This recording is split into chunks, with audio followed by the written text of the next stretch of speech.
Innallaha yarzuqu man yasha bighairi hisab. Paman, seperti paman ketahui, Allah akan memberikan rizki tanpa batas pada siapa yang dikehendaki. Maryam tidak mengatakan saya ini dikehendaki Allah, tapi Maryam ingin katakan mari kita masuk dalam golongan yang dikehendaki oleh Allah. Maka pamannya langsung mengambil kalimat itu, langsung menyimpulkan, kalau saya mengerjakan seperti yang Maryam kerjakan, tentulah saya pun akan diberikan oleh Allah rizki bahkan tanpa batas seperti yang Maryam dapatkan. Kalau Allah menunjukkan atau memberikan isyarat kalangan spesial tertentu, maka jangan disimpulkan bahwa itu hanya diberikan pada golongan khusus saja. Cara menyimpulkannya, kita diajak untuk masuk dalam golongan itu. Ini ayat ajakan kepada kita Pak Ibu, setidaknya di keluarga besar kita itu mungkin ada satu jadikan ahli akhirat. Jadikan dia ahli Quran. Bapaknya belum hafal, anaknya hafal. Anak sudah 5 belum hafal, ada cucu-cucunya yang hafal. Kalau Allah sudah berikan anak sekian, cucu sekian, nggak ada juga yang jadi ahli akhirat, perlu berapa anak dan cucu lagi. Anda boleh jadi belum hafal hadis, anaknya jadikan. Kalau perlu jadi dokter yang hafal Quran, insinyur yang hafal Quran, polisi yang hafal Quran, tentara yang hafal Quran, gubernur hafal Quran, presiden hafal Quran, jadikan. Nah, kalau kita sudah siapkan itu, Allah akan permudah. Apa diantara kemudahannya? Rizkinya Allah siapkan. Jadi kitanya nggak susah. Demi Allah saya katakan, kalau ini rumus diikuti oleh kita, itu dimudahkan oleh Allah. Dunianya sukses, akhiratnya dapat.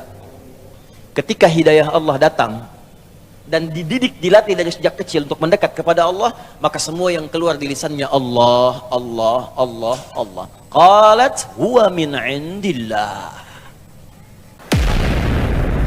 Apa itu hidayah? Satu. Kedua, apa keistimewaan hidayah? Pertama, apa maknanya hidayah? Yang kedua, apa keistimewaan hidayah? Yang ketiga, bagaimana cara kita mendapatkan hidayah itu? Tiga ini yang coba kita jawab di pertemuan pagi ini, dan mudah-mudahan bisa kita amalkan setelah pengajian ini insya Allah. Tidak cukup dengan amin, kita ngaji dulu. Hidayah setidaknya memiliki 3 makna utama. Saya ulang, setidaknya memiliki 3 makna utama. Satu, hidayah bisa berarti bimbingan Allah yang memudahkan seseorang untuk beribadah. Bimbingan Allah yang memudahkan seseorang untuk ibadah. Jadi kalau sudah mendapatkan hidayah ini, gampang, sholat gampang, enak. Bahkan sebelum waktu sholat sudah nanya, jam berapa sholatnya? Ini kan subuh baru selesai tadi. Ada orang baru subuh, udah nanya isya Pak. Padahal baru subuh, isya nanti jam berapa katanya. Sebaliknya kalau jauh dari hidayah, itu agak repot tuh. Jangankan adzan, qomat pun belum tersentuh. Ujung waktu pun belum nanya. Tapi kalau masuk Ramadan, baru sahur nanya buka. Buka jam berapa, baru sahur. Jadi hidayah jika sudah didapatkan oleh seorang hamba, maka dia akan memberikan kenikmatan untuk mengejar kemudahan dalam ibadah. Karena itulah ketika Allah menyebutkan hidayah diberikan pada orang takwa, pertama kali kalimat hidayah ya disebutkan dalam Al-Quran. Ketika diberikan pada orang takwa, ciri orang takwa itu gemar ibadah. Itu ada di Quran surah kedua Al-Baqarah ayat 2 sampai ayat 4 itu ya. Dzalikal kitabu la raiba fi hudal lil muttaqin. Hudan itu jamak hidayah. Ya, semua isi Al-Qur'an jangan diragukan kandungannya. Maka Allah akan berikan hidayah, petunjuk kepada orang-orang takwa. Jadi kalau sudah mendapatkan hidayah itu, apa yang dilakukan orang ini? Maka pertama dia akan gemar menunaikan ibadah. Alladzina yu'minuna bil ghaib wa yuqimunas shalah. Maka meningkat keimanannya, dengan meningkatnya iman itu dia rajin menunaikan salat. Wa mimma razaqnahum yunfiqun. Dia senang infak. Walladzina yu'minuna bima unzila ilaik. Dia senang berinteraksi dengan apa yang diturunkan pada Nabi Muhammad, Al-Quran. Jadi kalau hidayah sudah datang, Allahu Akbar, salat rajin, jangankan fardu, sunnah diburu. infak rajin, bahkan punya anggaran, hampir setiap hari dia cari, ya. Bahkan dia siapkan bekerja itu bukan untuk jadi kaya, Pak. Kalau kaya biasa. Nabi itu dengan sahabat-sahabat yang pebisnis, pengusaha, pedagang, itu enteng, Pak. Mengatakan kaya itu bagi umatku biasa, kata Nabi. Di kaya itu bagi orang Islam itu mudah. Yang sulit itu mengelola kekayaan untuk dipertanggungjawabkan di hadapan Allah. Makanya sahabat Nabi yang berdagang itu sukses semua. Tapi tahukah Anda, ternyata motivasi mereka menjadi kaya itu bukan untuk mengumpulkan harta, tapi supaya bisa beramal dengan harta itu. Makanya ketika ada menawarkan surga seluas langit dan bumi, dan amalan pertamanya itu bisa infak, semua orang pengen kaya supaya bisa infak. Quran surah ketiga ayat 133 sampai 134. Ya, lihat kalimatnya, paling kanan sebelah atas di besar. Wasari'u ila maghfiratin min rabbikum wa jannatin 'arduha as-samawati wal ard u'iddat lil muttaqin. Bergegaslah Anda istighfar, koreksi diri. Jangan-jangan selama ini salah langkah. Salah langkah menggunakan harta, salah langkah mengamalkan ilmu, salah langkah menggunakan tubuh kita. Kaki salah langkah, mata salah pandang, tangan salah bergerak. Hati-hati. Ya, keluar masjid salah pakai sendal. Awas, hati-hati. Mata salah lihat. Istri di bawah, yang dilihat istri orang. Ya, hati-hati. Salah, banyak yang salah. Kata Allah, koreksi diri sebelum tiba waktunya pulang. Dan berharaplah punya cita-cita saat pulang nanti, punya tempat yang bagus. Anda di dunia punya harapan, nanti saya kerja, beli rumah begini, punya mobil sekian, pakaian bagus. Itu kan semua kita tinggalkan. Makanya saat seorang meninggalkan dunia, meninggal dia, kalimatnya telah meninggal dunia. Artinya semua yang melekat pada tubuh dia itu ditinggalkan. Pindah provinsi, butuh bekal. Maaf teman-teman, Anda mau kunjungan ke negara lain, bukan cuma bekal, butuh visa, bikin paspor, dan lain sebagainya. Sekarang Anda mau pindah ke akhirat, yang tempatnya lebih jauh. Jarak 1 hari perbedaannya sama dengan 1000 tahun. Masa kita ke sana nggak bawa bekal, kan nggak nyambung. Yang dekat saja butuh bekal, apalagi perjalanan yang jauh. Sekarang Allah balik, bekal kamu apa? Maka Allah tawarkan, kalau Anda ingin pulang, aku siapkan sebuah tempat di surga yang paling indah, yang luasnya seluas langit dan bumi. Silahkan Pak, mau maraton bebas, mau koprol silahkan, seluas langit dan bumi, nggak tahu ujungnya di mana. Lalu Anda katakan, saya pengen, ya Allah, apa amalannya? Ayat 134-nya. Amalan pertama, amalan harta. Alladzina yunfiquna fis sarai wad dharra. Yaitu orang yang gemar infak. Maka ketika ayat ini turun, sahabat tuh ngejar infak, Pak. Infak tuh kan nggak mungkin dikerjakan kalau nggak ada yang diinfakkan. Makanya ada yang berusaha untuk dagang. Supaya apa? Bisa infak. Abdurrahman bin Auf itu sampai jadi orang paling kaya se-Madinah pada saat itu. Kapaknya terbuat dari emas, boleh jadi terkaya di dunia pada masa itu, boleh jadi. Itu apa yang paling bahagia ketika beliau dapatkan? Bukan saat hartanya ada, Pak. Tapi ketika 1/3 orang Madinah itu diinfaki oleh beliau, dibebaskan utangnya. 1/3 orang Madinah, saya bebaskan utangnya. Abdurrahman bin Auf. 1/3 lagi, saya utangi, saya berikan modal. 1/3 lagi disantuni oleh beliau. Jadi semua orang Madinah dibantu oleh Abdurrahman bin Auf. Utsman bin Affan radhiyallahu taala anhu, infaknya abadi sampai sekarang. Sumur Yahudi dibeli oleh beliau.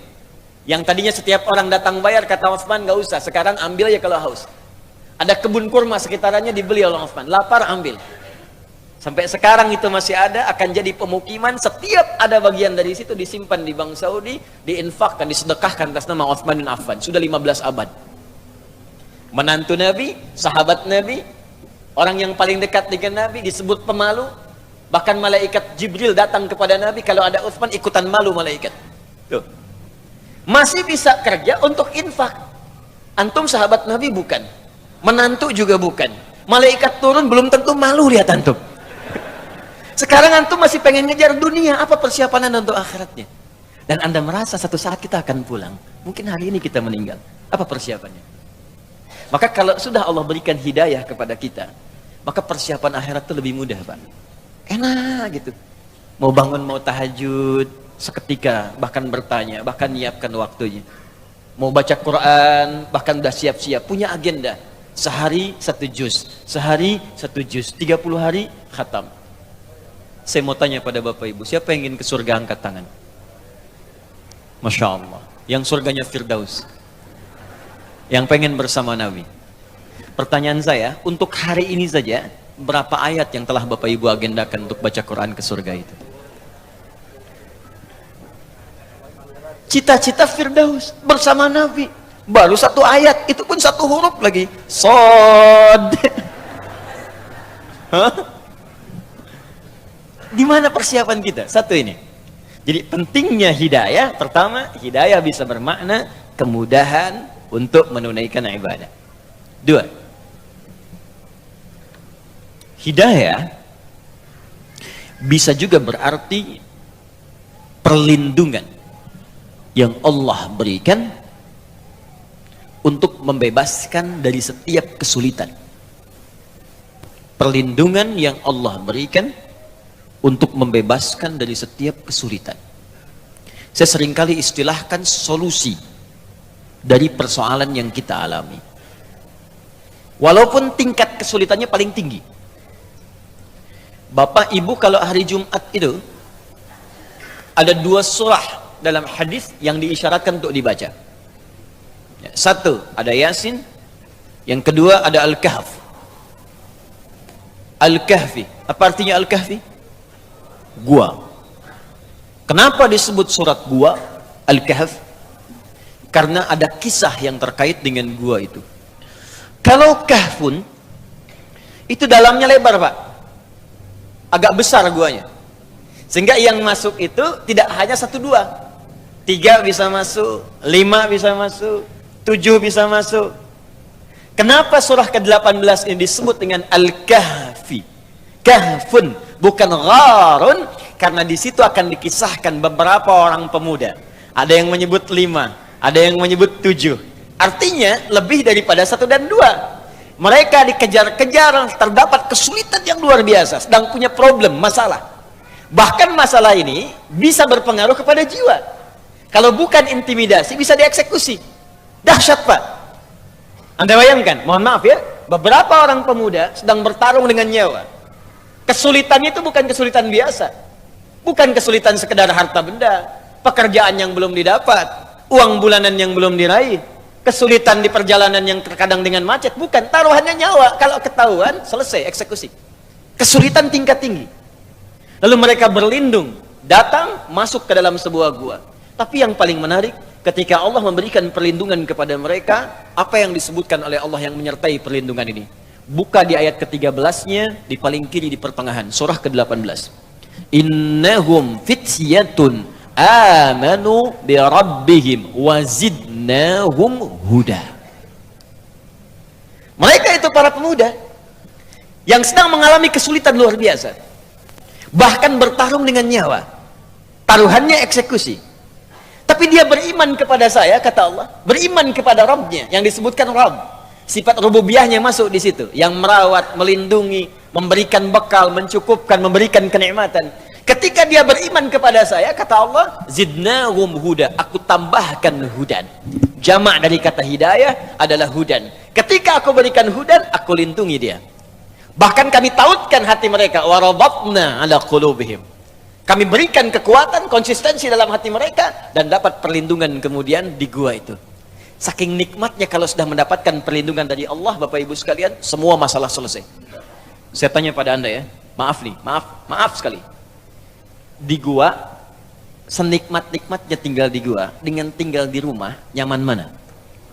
Rumah. Kalau di gua itu alas tidurnya itu empuk atau kasar?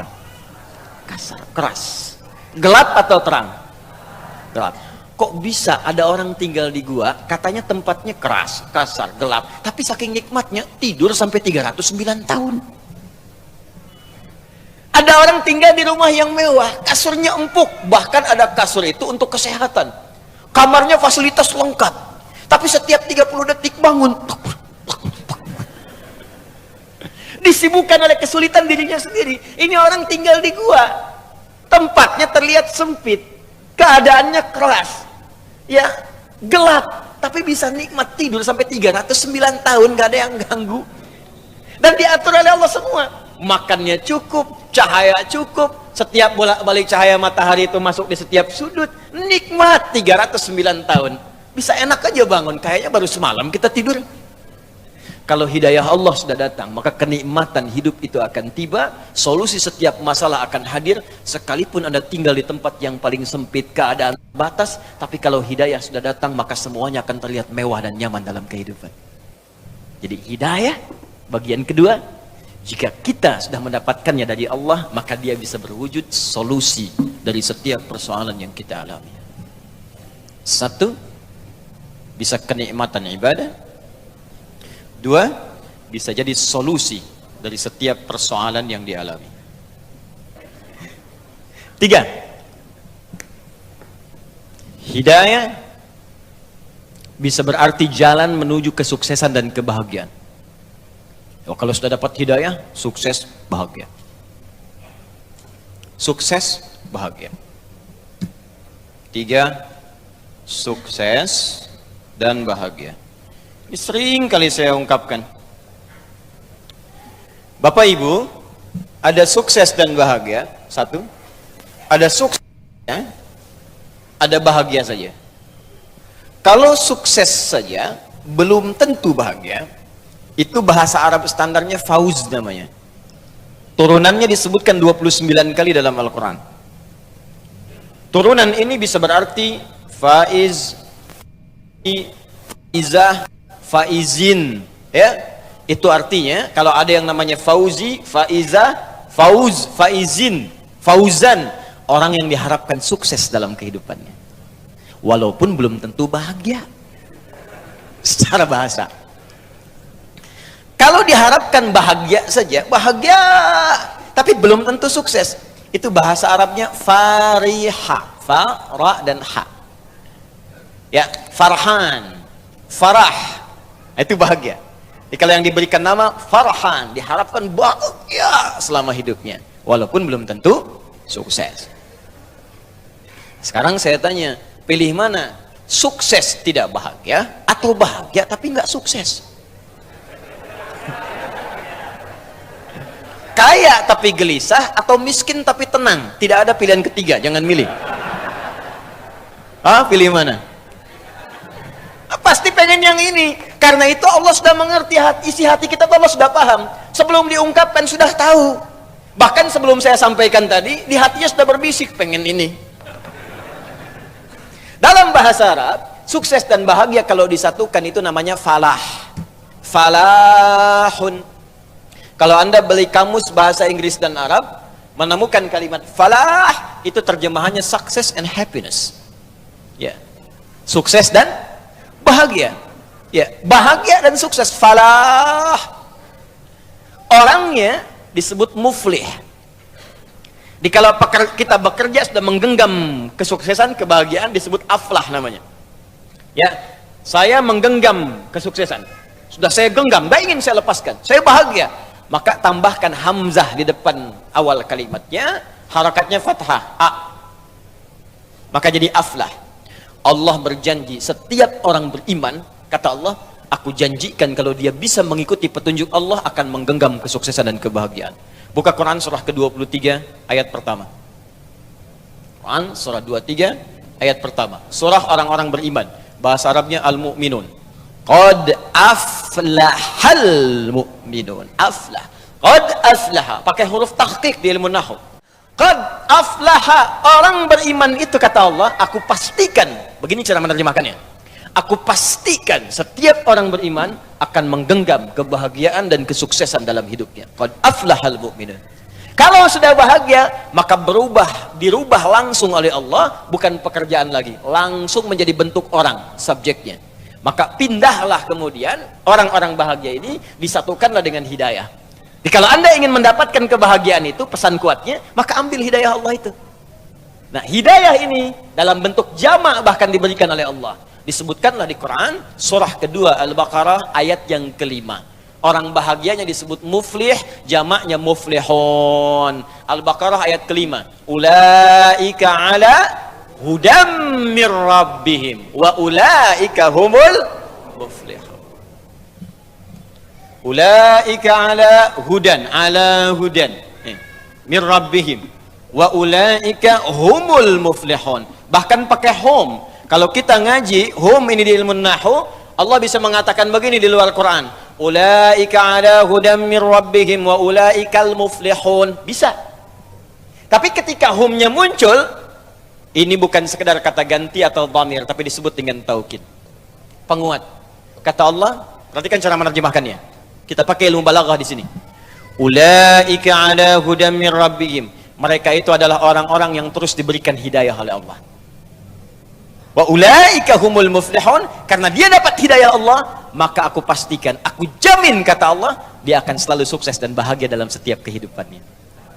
Ulaika ala hudan min rabbihim. Ada orang-orang yang hidupnya ditempel oleh hidayah Allah. Jadi kemanapun dia beraktivitas, hidayah tempel. Tadi kan saya katakan, hidayah itu solusi. Hidayah itu kemudahan ibadah. Hidayah itu kesuksesan. Jadi apapun yang dia kerjakan, bahagia saja. Apapun yang dia lakukan, sukses. Di rumah tangga karena hidayah nempel, bahagia rumah tangga. Di kantor sukses. Di pekerjaan nyaman, dan ibadahnya pun luar biasa. Itu yang terjadi pada orang-orang terdahulu. Utsman kaya, Abdurrahman bin Auf kaya, Ammar bin As punya kedudukan, Muawiyah punya kedudukan, Umar jangan ditanya, Abu Bakar apalagi. Tapi tahukah Anda, di balik semua kenikmatan yang mereka rasakan itu, Al-Imam An-Nawawi menuliskan di kitab At-Tibyan fi Adab Hamalatil Quran, kesenangan mereka, sesibuk-sibuknya Utsman, sekaya-kayanya Abdurrahman bin Auf, Tamim Ad-Dari masih sempat bangun malam setiap malam menunaikan tahajud sampai khatam Al-Quran. Inilah hidayah. Jadi hidayah itu punya satu makna atau banyak makna? Banyak. Kalau banyak, maka rumusnya jadikan bentuk jama', plural. Jama' dari kata hidayah adalah hudan namanya. Ya, hidayah jamaknya hudan. Karena itulah dalam Al-Quran kata hidayah ini sering berbentuk jama'. Seringkali menggunakan kata hudan, hudan, hudan, hudan, hudan. Kenapa diberikan bentuk jama'? Ingin memberikan gambaran kepada kita, kalau Anda dekat dengan Allah, mendapatkan bimbingan Allah, bukan cuma satu yang ingin aku berikan, semuanya aku berikan. Di Allah tidak ingin ada orang nikmat ibadah, tapi miskin, fakir saja. Ada orang kaya, tapi ibadah susah. Ini Pak, ini masjid nih Pak. Sini. Ini ada rumah orang di sini, jaraknya cuma 5 meter. Ini speaker masjid ke rumah dia begini. Ada orang sekilo di sini, yang ini nggak punya apa-apa, sepeda pun nggak pernah mimpi. Setiap ke masjid jalan kaki Pak. Ini sepeda ada, motor ada, mobil banyak tuh. Ya koleksinya banyak, jarak cuma 5 meter. Speaker masjid ke sini. Kayaknya luar biasa, tapi untuk melangkah ke masjid sulitnya luar biasa. Dan Allah tidak inginkan itu. Makanya dijadikan bentuknya jamak. Kenapa? Sekaya-kaya pun masih nikmat ibadah. Sesulit-sulit pun masih ada solusi. Inilah rahasianya kenapa banyak kalimat hidayah dalam Al-Quran bentuknya selalu jamak. Paham sampai sini? Nah, sekarang kalau Allah sudah tawarkan semua kenikmatan dan keistimewaan privilege ini, maka siapa di antara kita yang tidak menginginkannya? Hanya orang kurang sehat yang tidak ingin mendapat hidayah Allah Subhanahu wa ta'ala. Hanya orang yang mungkin, mohon maaf, kurang cerdas, yang tidak menginginkan hudan dari Allah Subhanahu wa ta'ala. Ketika kita memiliki harapan-harapan apa yang ingin kita dapatkan semuanya itu, maka Allah ternyata sudah menurunkan bimbingan-bimbingan untuk meraih apa yang kita harapkan itu. Jelas sampai sini?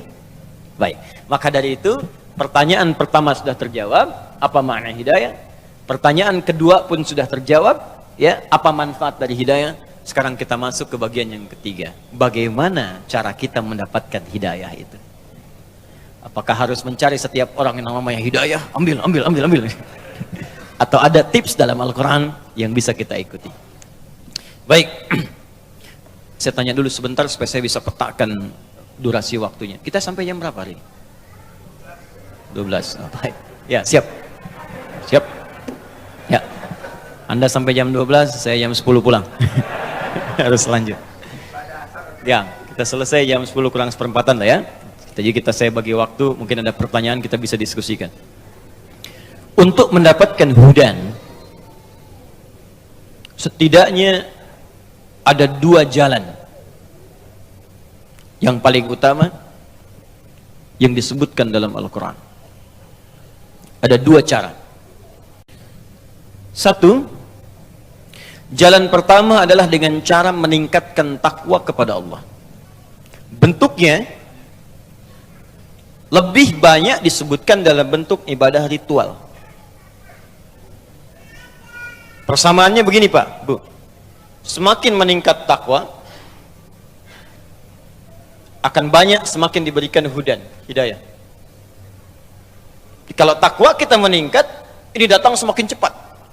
Datang. Orang takwa, kalau satu orang disebut taqi namanya. Nabi Yahya alaihissalam, ketika beliau disifati oleh Allah disebut dengan taqi. Quran surah ke-19. Quran surah 19 Maryam. Dari ayat 12 sampai 15-nya, sebelah kiri dari atas sampai ke tengah. Ya Yahya khudhil kitaba biquwwah wa atainahu al-hukma sabiyya wa hanana min ladunna wa zakatan wa kana taqiyya. Satu orang. Tapi kalau dia banyak, maka berubah kalimatnya dari taqi menjadi muttaqin. Ya, jadi apa? Muttaqin. Karena itu muttaqin diartikan orang-orang yang takwa. Jamak bentuknya. Muhammad imamul muttaqin. Muhammad imam para orang-orang takwa. Ya, ada yang namanya demikian. Muttaqin, orang-orang yang takwa. Ketika Allah menyebutkan kalimat muttaqin pertama dalam Al-Quran, itu disandingkan dengan kalimat hudan. Silahkan cek Al-Baqarah ayat kedua. Paling kiri sebelah atas, di busal. Dzalikal kitabu la raiba fi hudan lil muttaqin. Jadi kalimat muttaqin ketika disebutkan dalam Al-Quran pertama kali, yang pertama kalimat muttaqin, ya, itu disandingkan dengan kalimat hudan. Bahkan saking spesialnya dikasih alif lam, bukan muttaqin biasa. Alif lam itu kalau di ilmu nahwu disebut ta'rif.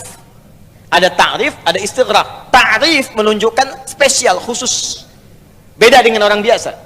Kata Allah, aku akan berikan hudan kepada orang-orang spesial di kalangan orang takwa. Jadi takwa itu spesial Pak, Bu. Kalau Anda ingin masuk golongan spesial yang disebut spesial oleh Allah, masuk golongan ini. Ya, VVIP kan lain Pak kelasnya. Anda masuk ke sebuah ruangan, sebuah tempat, ke bandara, VVIP mah lain sendiri. Masuk udah ada protokolnya, tempatnya enak, kadang nggak ngantri juga. Nah, ini ada orang VVIP dalam pandangan Allah. Siapa orang-orang ini? Ini al-muttaqin. Bahkan semua isi Quran itu jadi petunjuk buat dia. Karena itu ketika Allah katakan dzalikal kitabu la raiba fi, semua isi Quran jangan diragukan, bahkan semua isi Quran akan jadi hudan, jadi petunjuk untuk dia. Saking spesialnya. Nah, sekarang ada rumus dalam ilmu Quran ditafsir begini. Kalau Allah menunjukkan atau memberikan isyarat kalangan spesial tertentu, maka jangan disimpulkan bahwa itu hanya diberikan pada golongan khusus saja. Cara menyimpulkannya, kita diajak untuk masuk dalam golongan itu. Contoh, Ibu kenal Maryam? Kenal. Baik ya, bapak-bapak nggak kenal, ibu-ibunya kenal Maryam. Alhamdulillah. Hanya di Nurul Hidayah ibu-ibunya kenal Maryam. Maryam anaknya Imran. Imran menikah dengan Hannah, melahirkan Maryam. Maryam itu kalangan spesial. Saking spesialnya banyak keistimewaan yang melekat pada beliau, bahkan disebutkan tidak akan pernah diberikan pada perempuan lain selain Maryam saja. Apa yang beliau dapatkan? Setidaknya dua. Yang pertama, bisa mengandung, melahirkan tanpa disentuh lelaki manapun. Bahasa Qurannya tanpa disentuh, walam yamsasni bashar. Dan disebutkan nama dengan bintinya, wa Maryam ibnata Imran, Maryam binti Imran. Di kaidah tafsir disebutkan kalau ada peristiwa disebutkan namanya lengkap dengan bintinya, maka peristiwa itu hanya akan terjadi pada orang itu saja, tidak akan berlangsung kemudian pada orang yang lain. Makanya langsung disebutkan ini Maryam binti Imran. Yang mengalami ini cuma Maryam binti Imran saja, yang bisa mengandung, melahirkan tanpa disentuh laki-laki manapun.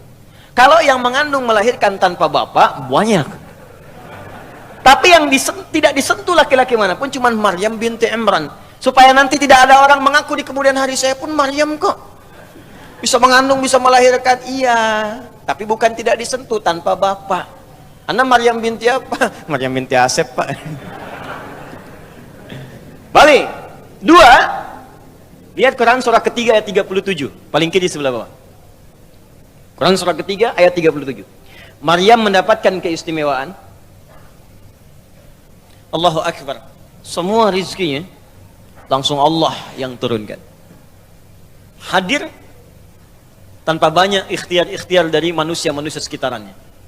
Itu Maryam punya mihrab, Pak Bu. Ibadah di situ. Memang orang tuanya ingin khususkan anaknya ini yang satu ahli ibadah. Ini tips Pak buat kita, Bu. Saya sering katakan kalimat ini. Di semua keluarga besar kita, mesti ada yang jadi kebanggaan untuk di akhirat nanti. Siapkan.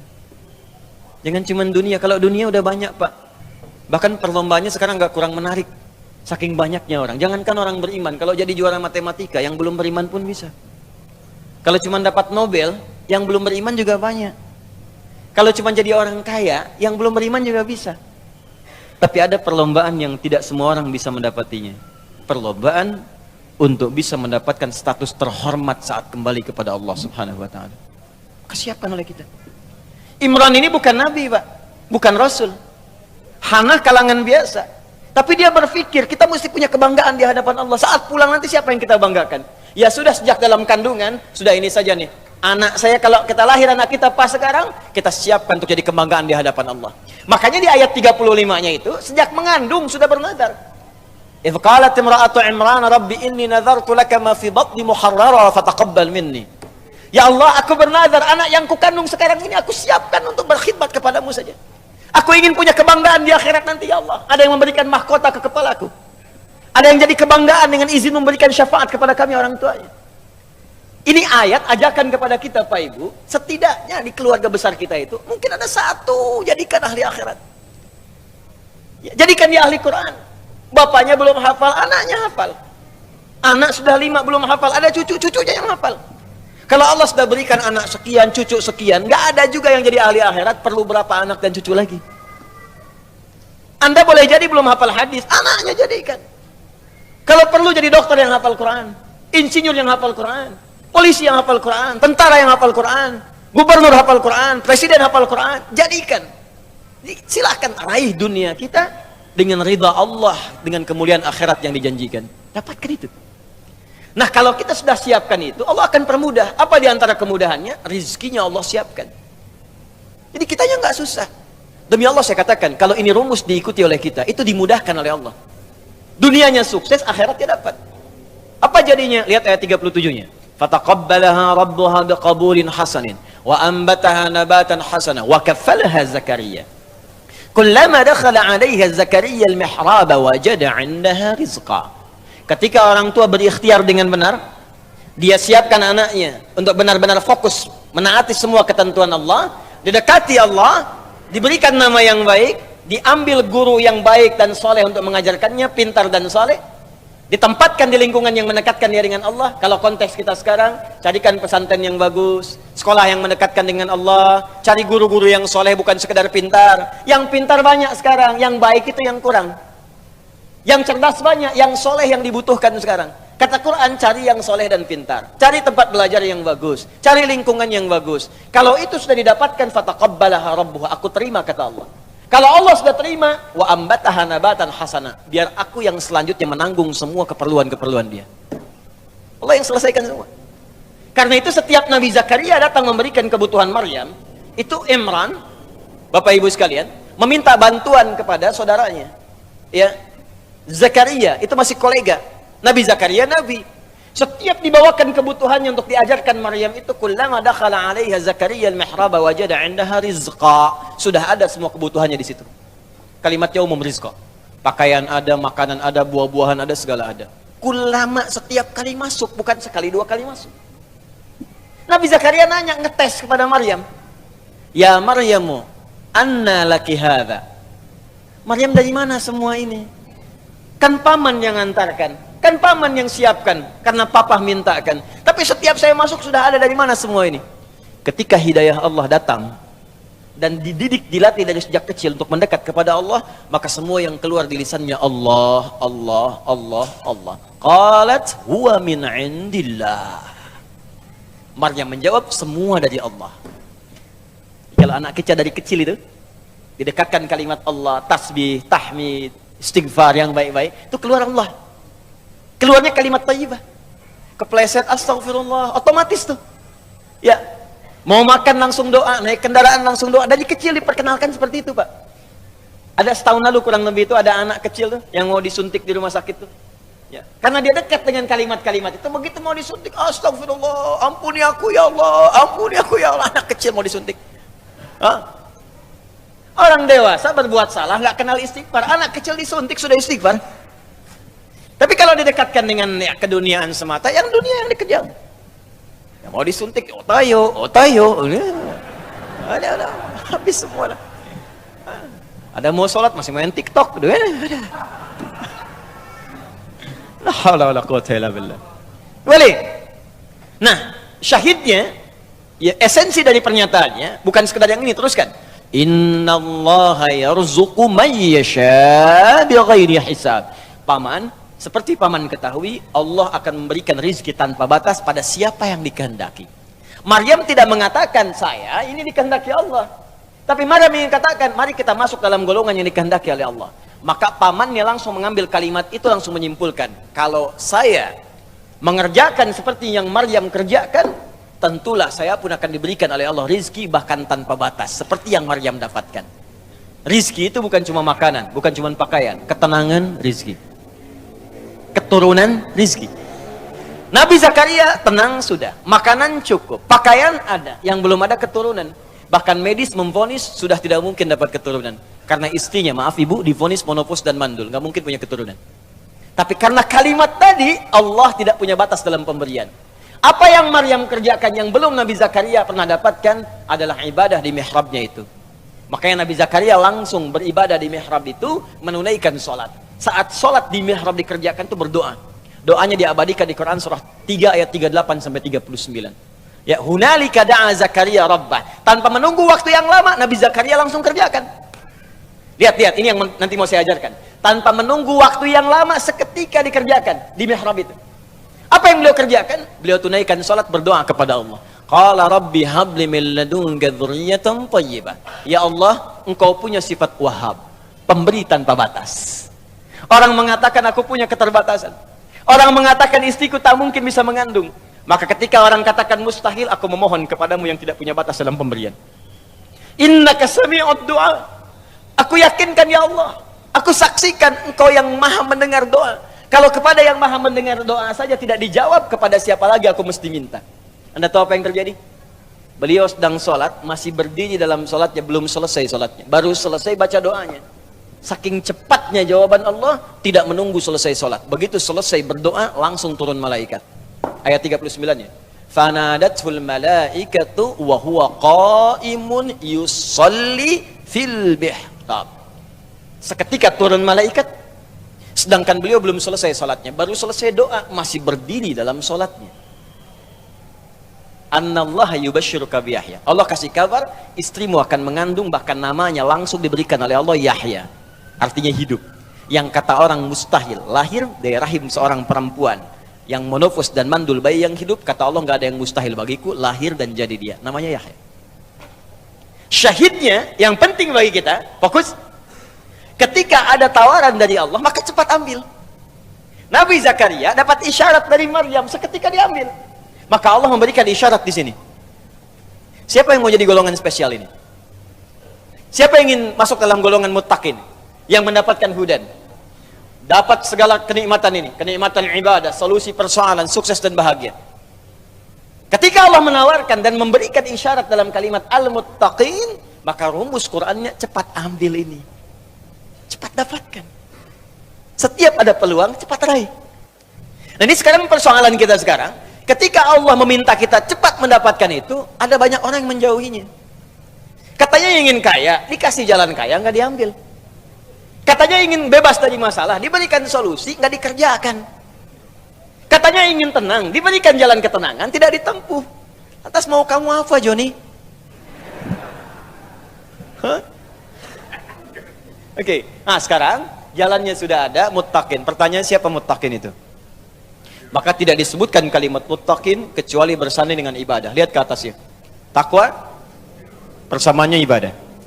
Maka ketika Allah menyebutkan kalimat muttaqin pertama di ayat ini, dilanjutkanlah di ayat ketiga dan keempatnya. Perhatikan kalimatnya. Ayat ketiganya, alladzina yu'minuna bil ghaib wa yuqimunas. Salat itu bukankah ibadah ritual? Orang takwa itu dia beriman. Dia tingkatkan imannya dengan mengerjakan amalan. Apa amalan pertama orang takwa? Salat. Pak, Bu, silahkan Anda cek. Makanya semua nabi salat, Pak. Sahabat salat, tabi'in salat. Anda cek silahkan. Buka Qurannya, Anda temukan. Nabi Isa salat. Buka Quran surah 19 ayat 31 sampai 33. Nabi Musa salat. Buka Quran surah ke-20 ayat ke-14.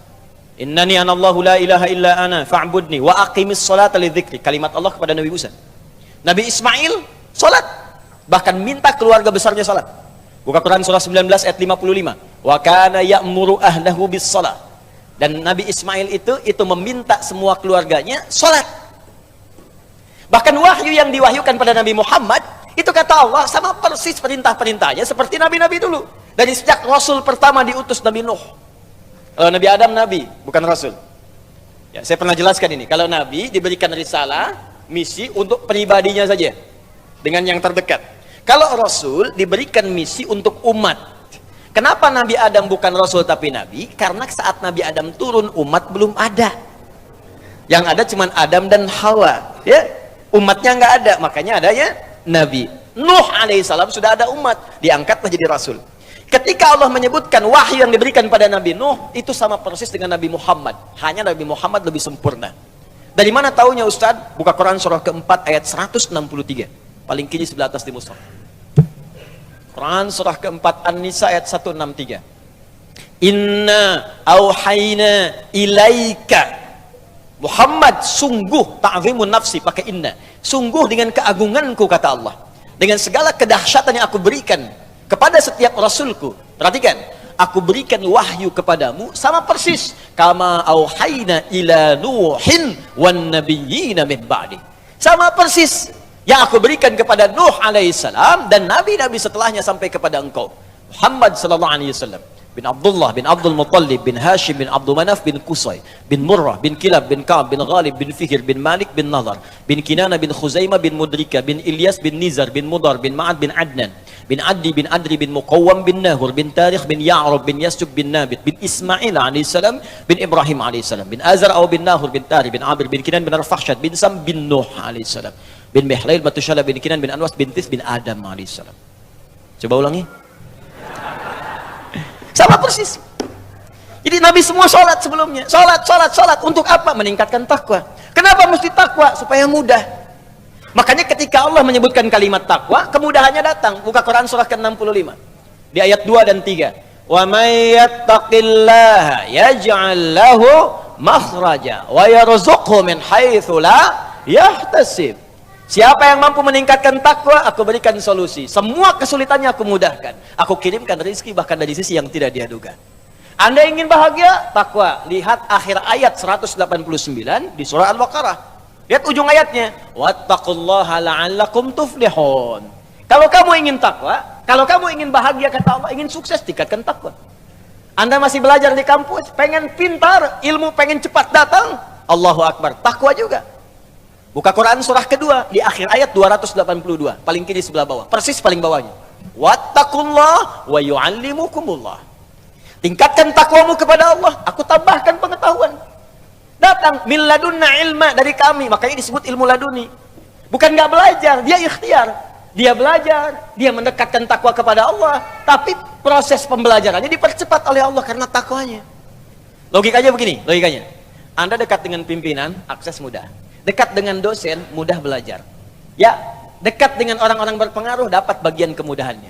Anda dekat dengan Allah, apa yang tidak mudah bagi Allah? Bukankah Allah Razzaq, pemilik rezeki? Bukankah Allah Alim, pemilik ilmu? Sekarang ada orang dekat dengan Allah, ya gampang Allah kasih segalanya. Makanya orang dulu, Pak, orang dulu itu punya keistimewaan sampai taraf nomor 5. Orang pintar sekarang dari segi ingatan cuma 4 bagiannya. 1, cepat ingat, lambat lupa. Cepat ingat, lambat lupa. Yang kedua, cepat ingat, cepat lupa. Yang ketiga, lambat ingat, lambat lupa. Masih agak lumayan. Yang keempat, ini yang susah. Lambat ingat, cepat lupa. Ingat yang lambat, saya udah nerangin sejam lebih nih. Paham? Belum. Begitu paham, keluar masjid lupa. Tapi yang kelima, ini yang sering saya sampaikan, hampir jarang sekarang ada. Cepat ingat, sulit lupa. Jadi mau lupa itu susah, Pak. Bukan mau ingat, mau lupa susah. Saking gampangnya ingat, sekali baca ingat, seketika. Imam Al-Bukhari itu dibacakan sekali, langsung masuk. Imam Syafi'i bacakan sekali, masuk.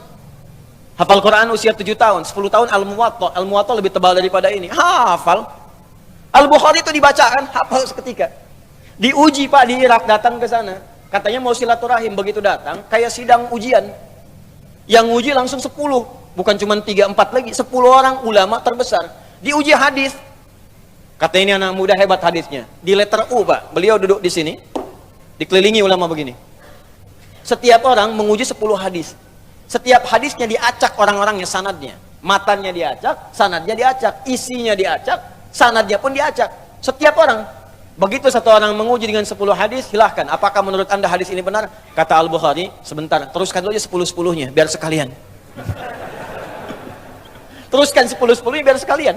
10 kali 10, 100. Begitu selesai kemudian diulang dari awal sampai akhir tanpa salah sedikit pun.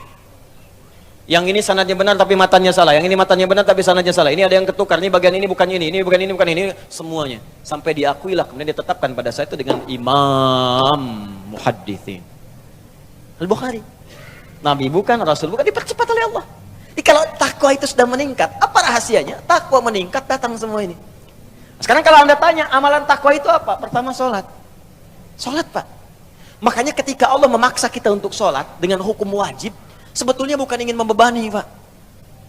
Saya sering sampaikan kalimat ini, kalau orang paham hikmah sholat, dia akan tunggu dan rindu dengan sholat. Karena tahu setiap menunaikan sholat bukan beban kewajiban, bukan bebannya. Allah nggak butuh dengan ruku anda, dan Allah tidak butuh dengan sujud kita. Kita yang butuh dengan sholat kita. Makanya ketika ada orang bertanya, ya Allah kenapa sih mesti sholat?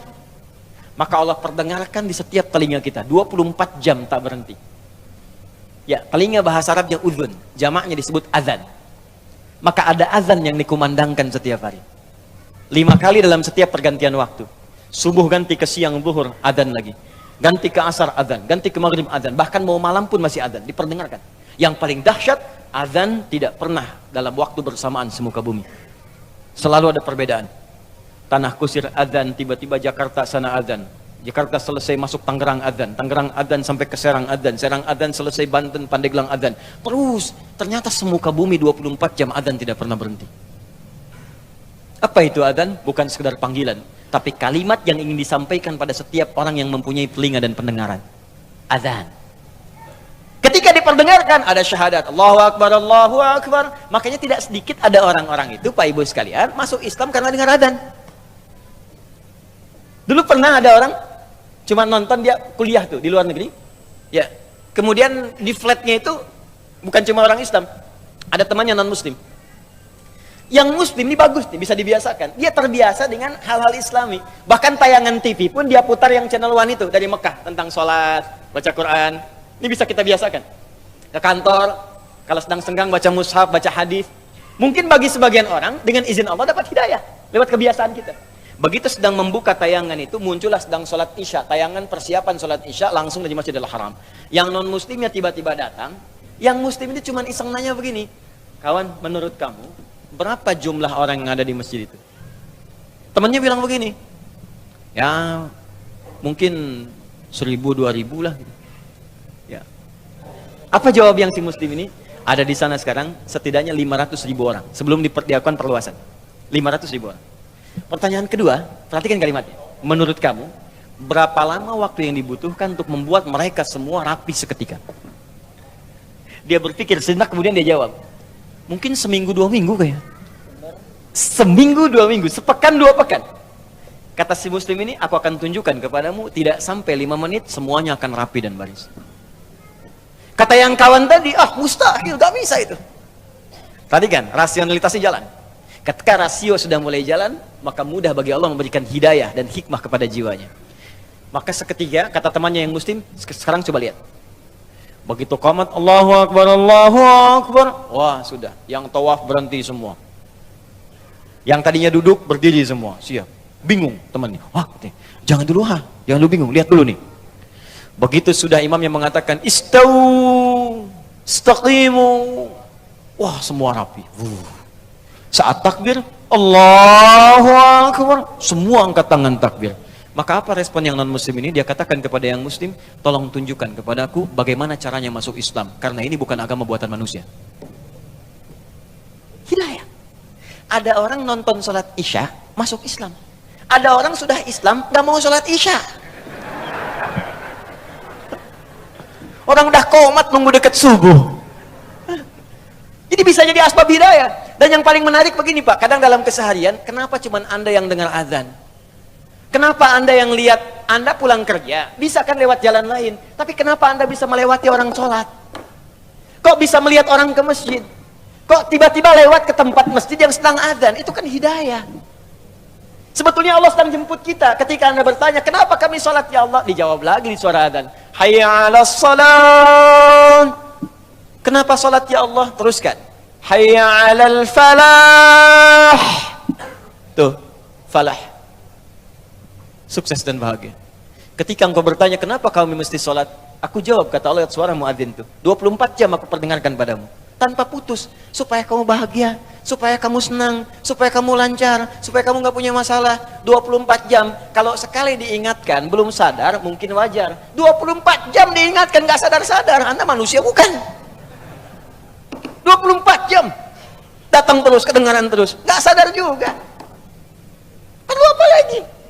Sekarang yang salah siapa?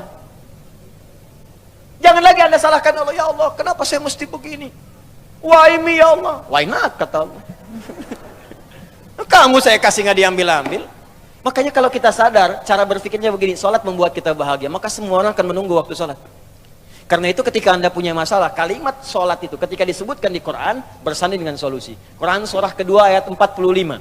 Wasta'inu bis-sabri Kalau engkau punya masalah, kata Allah, maka minta kepadaku. Sabar terima masalahnya, karena semua orang punya masalah. Bukan Anda saja, kata orang, semua orang hidup punya masalah. Perhatikan Quran surah kedua ayat 155. Walanabluwannakum bisyai. Semua orang yang hidup, kata Allah, aku akan uji dengan persoalan. Diuji dengan masalah. Masalah ini aku turunkan, bukan ingin membuat hidupnya bermasalah. Perhatikan bahasa Qurannya. Tapi ingin meningkatkan kualitas hidupnya. Sebab kalau hidup nggak ada ujian, kualitasnya nggak meningkat. Anak SD itu masuk SMP kalau sudah lewat ujian. Harus diuji supaya kadar keilmuannya bisa diketahui layak untuk masuk SMP. Kalau nggak ada ujian, nggak ketahuan peningkatan ilmunya. SMP ke SMA ada ujian. Jadi kalau tahap yang sederhana saja ada ujian, apalagi hidup yang begitu kompleks, pasti ada ujian. Di cara berpikirnya jangan salah. Ketika sedang punya masalah, sesungguhnya Allah sedang akan meningkatkan kualitas hidup kita. Semakin tinggi ujian, artinya kita akan semakin meningkat dengan kuat. Karena orang besar itu nggak akan diuji dengan ujian kecil. La yukallifullahu nafsan illa. Jadi kalau Anda hadir sekarang di pengajian ini, sedang punya masalah berat rasanya, maka berbahagialah. Artinya Anda akan diangkat setinggi-tingginya oleh Allah, karena ujian yang diturunkan, ujian yang disetarakan dengan kemampuan Anda. Itu poinnya. Nggak ada orang hidup nggak punya masalah. Apa dikira Ustadz gak punya masalah? Lebih banyak daripada jamaah. Tuh masalah antum tuh. Saya jawab juga. Di hidup bersanding dengan masalah. Persamaan terbaliknya, orang yang tidak ingin punya masalah artinya tidak ingin hidup. Siapa yang tidak ingin punya masalah? Angkat tangan. Selesai. Nah sekarang kata Allah, kalau sedang punya masalah, minta kepada saya solusinya supaya dipermudah. Lewat apa ya Allah? Wassalah, datang. Kalau Anda masih nggak mau sholat, ditanyakan imannya oleh Allah. Makanya kalimat ini disebutkan sekali lagi untuk menguatkan di ayat 153. Dipanggil kalimat imannya. Seakan-akan begini bahasanya. Kamu ini punya iman apa enggak sih? Kalau nggak punya iman kamu apa? Ya karena nggak ada iman. Sekarang kamu masih mengaku beriman, tapi saya panggil sholat nggak datang. Karena itu di ayat 153, paling kanan sebelah bawah, itu kalimatnya berubah dengan disebutkan kata iman di depannya. Ya ayyuhalladzina amanu. Hei semua orang beriman, mana imanmu? Ista'inu bis sabri was shalah. Kalau kalian punya masalah, kata Allah, sekali lagi datang. Lewat sholat minta kepadaku. Makanya kalimat ista'in dirubah menjadi kalimat permintaan. Berubah jadi nasta'in. Saya tanya pada anda, apakah kita mengucapkan kalimat nasta'in dalam setiap sholat? Berapa kali kita ucapkan dalam sehari? 17 kali. Iyyaka na'budu wa iyyaka nasta'in. Hadis qudsinya mengatakan, ketika seorang ibadah benar bacanya, membaca kalimat itu, benar salatnya, sampai di kalimat itu, maka jawaban hadis qudsinya, hadza baini wa baina 'abdi wa li 'abdi masal. Ini perjanjian antara aku dengan hambaku, maka apapun yang hambaku minta sampai di sini, aku akan kabulkan selama itu dia butuhkan.